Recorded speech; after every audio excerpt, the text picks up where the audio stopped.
The Prophet ﷺ had many companions, and many of them are very famous and some of them not so famous. A young man by the name of Thabit ibn Qais, who actually had a hearing disorder. He could only hear from one side of his ear.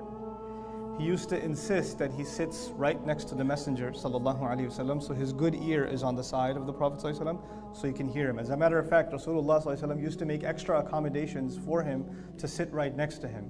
And before I even tell you the subject of my khutbah, that's actually a very interesting indication of how Rasulullah ﷺ would put in the first row people that have any kind of handicap. And usually we think of people that have a handicap, you put them in some other side space or some other place, some special accommodation. This person is sitting next to Rasulullah ﷺ. In any case, the story is actually somewhat interesting. He was late one time. He was late to come to the khutbah that the Messenger was giving, alayhi salatu wasalam.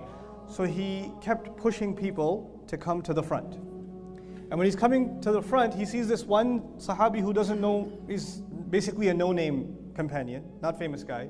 So he tells him, move, rudely. Now the person who has the handicap is now being rude. He's saying, move. And so the Sahabi refuses to move.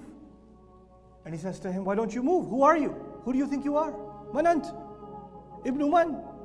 So he said, Qal ismi fulan, this is my name. And it's interesting that when he mentioned his name, you'd mention your name in Arabic, you mention who you're the son of. That's how you're identified. So he mentioned, Ana fulan ibn fulan, I'm the so-and-so's son. He goes, oh, that one. Ibn fulana? Oh, your mom is this woman, right? Now these people, their parents are not Muslim, right? Because they just became Muslims, so their parents are non-Muslims. And if they're non-Muslims, they have history. They have different kinds of lives. So this guy's mother, this Sahabi's mother, she used to have a reputation in some shady circles. And the guy, the one who was moving him, remembered that she's married to that man. So he mentioned her father, his father. He said, oh, I know your father, but I also know your mother. And he said it like that. And this is the idea. The idea was to humiliate him, to embarrass him, to remind him of what his mother used to be like. And this is happening in the front row as the Rasul ﷺ is sitting there. So Rasul ﷺ stops the khutbah and he points to that man and he says, ماذا رأيت? Look around you, what do you see? He asks the Sahabi who insulted the other Sahabi, what do you see? And he says, رأيت الأسود والأبيض والأحمر. I see black, I see white, I see red. In other words, I see all these different people of different ethnicities, different colors, different races. I see all of them. And then Rasul says, أَفْضَلُكُمْ عِنْدَ اللَّهِ أَتْقَاكُمْ. The best of you with Allah are the people that have the most taqwa.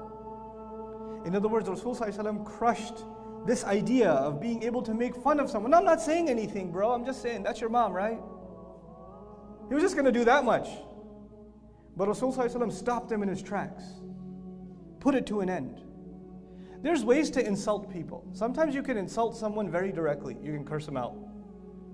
Sometimes it's indirect. Sometimes you don't even have to use words to insult someone. And as a matter of fact, the most common way of demeaning someone, putting someone down, is not even to use words, to make a face. You could look at people a certain way, and they can know that you're not welcome, or they think of you as inferior. You know? So now, our deen, of course, it tells us what to say and what not to say. But that's not enough. That's just not enough, because sometimes people can actually use good words and still insult you. There's a way to call someone brother. And then we say, move, brother. Brother. You could say the word brother in a kind way, and you could say the same word brother in a demeaning, condescending way. Just because you're using the right word doesn't mean you have the right attitude. You guys know, those of you that are parents know that all too well. When your children say salam to you, there's different ways of saying salam. There's a way that shows respect, and there's Walaikum salam. What did you say? You said Walaikum salam. You did say it, but that's not how you say salam.